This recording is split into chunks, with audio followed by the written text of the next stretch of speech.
Gangula camp office నుంచి కౌశిక్ రెడ్డిని తీసుకెళ్లారు పోలీసులు. మళ్లీ దాడులు జరుగుతాయేమోనని పోలీసులు మరింత భద్రతను పెంచారు. ఎస్కార్ట్తో కౌశిక్ రెడ్డిని తీసుకెళ్లారు పోలీసులు.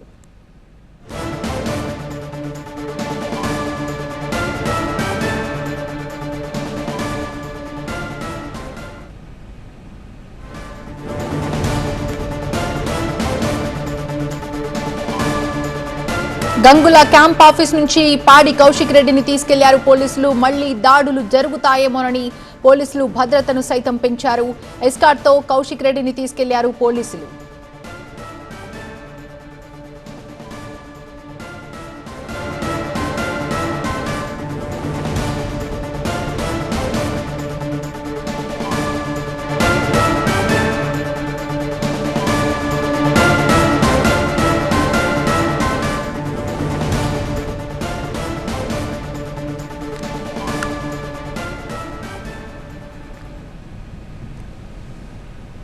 ఇవాళ జరిగినటువంటి దాడులకు సంబంధించి బీఆర్ఎస్ నేతలు ఒక్కొక్కరుగా రెస్పాండ్ అవుతున్నారు. ప్రస్తుతం ఎల్ రమణ మాట్లాడుతున్నారు. లైవ్ లో చూద్దాం.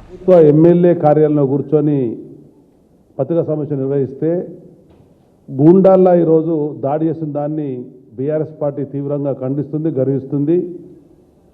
అసలు రాష్ట్రంలో లా అండ్ ఆర్డర్ ఉందని చెప్పనేటువంటి ప్రశ్న కూడా తలెత్తే పరిస్థితుంది కదా. నిన్నాక మొన్న కరీంనగర్లోనే ఉదయం పూట తుపాకులు కాల్చేటువంటి పరిస్థితి, నగల దోపిడీ జరిగింది.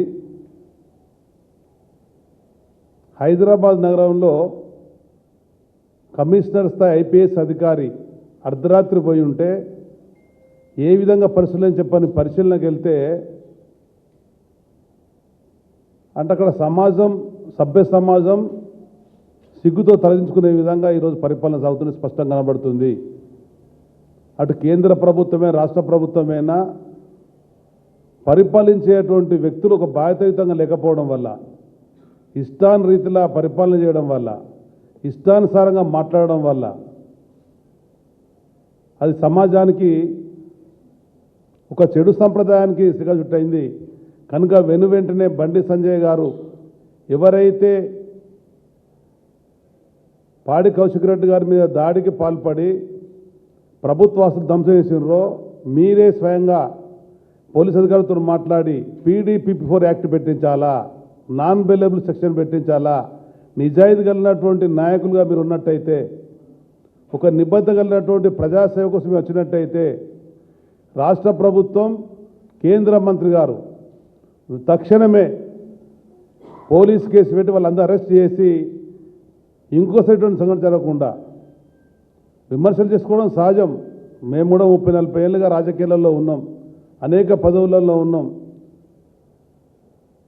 మనకున్న సమాచారం అనుగుణంగా సమాజానికి తెలియపరచడం కొరకు ప్రసార మాధ్యమాల ద్వారా, పత్రికల ద్వారా విషయం చెప్తాం, చెప్పకుండా ఉండలేం. రాజకీయాల్లో ఉన్నటువంటి వాళ్ళం, వ్యక్తులమైనా పార్టీ అయినా చెప్పాల్సిన బాధ్యత ఉంటుంది.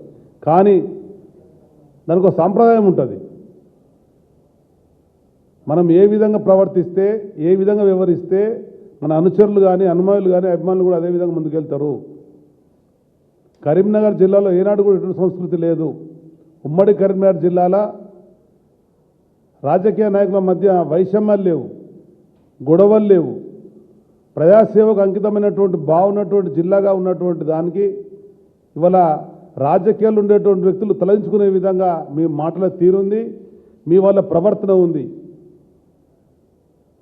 కరీంనగర్ పోలీస్ యంత్రాంగాన్ని కూడా ఈరోజు విజ్ఞప్తి చేస్తున్నా, వెంటనే ఎవరైతే ఈ దాడిలో పాలు పంచుకున్నారో, ఆ దాడికి వ్యూహకర్తున్నాడో, ఆ దాడి పాల్పడ్డోళ్ళందరూ కూడా అరెస్ట్ చేయాలా, PDPP4 యాక్ట్ పెట్టాలా. ఒకవైపున ప్రజాప్రతినిధి మీద దాడి, అదేవిధంగా ఆస్తుల ధ్వంసం, ప్రధానంగా ప్రభుత్వ ఆస్తి ధ్వంసం. ప్రభుత్వ ఆస్తులు ధ్వంసం చేసినా కానీ పెట్టేటువంటి యాక్టు PDPP4. మీ లోపల కమిట్మెంట్ ఉన్నట్టయితే, లా అండ్ ఆర్డర్ కాపాడాలనేటువంటి ఆలోచన మీకు ఉన్నట్టయితే ప్రభుత్వం ముందుకు రావాలని చెప్పని, మీ దాడులకో ధ్వంసాలకో బీఆర్ఎస్ పార్టీ భయపడదు.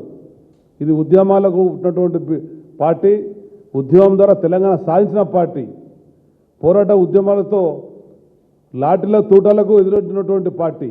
కనుక మీ యొక్క ఇటువంటి చర్యల వల్ల మా కార్యకర్తలు కానీ మా నాయకులు కానీ వెనుకడిగేసే ప్రసక్తి లేదు. మీరు ఏదైతే ఆరోపణలు చేసినరో అది మంచిది కాదనేటువంటి విధంగా చెప్పడం జరిగింది. చర్చలకు రమ్మన్నాడు. ఏం చెప్పిండు? నువ్వు ఐటీ పట్ల చర్చకు వస్తావా, మున్సిపల్ డెవలప్మెంట్ పట్ల చర్చకు వస్తావా, ప్రజా సమస్యల మీద చర్చకు వస్తారా, రండి అని చెప్పానంటే దానికి వచ్చి జవాబు ఇప్పలేక ప్రభుత్వంలో పరిపాలనటువంటి వాళ్ళు ఓపిక ఉండాలా, సహనం ఉండాలా, విమర్శను ఒక సహేతులతో స్వీకరించి సరైన విధంగా జవాబు ఇవ్వాలా. అంటే జవాబు చెప్పలేని పరిస్థితులలో, చర్చలకు రాని పరిస్థితులలో చేసినటువంటి ఈ చర్యను తీవ్రంగా ఖండిస్తున్నాం.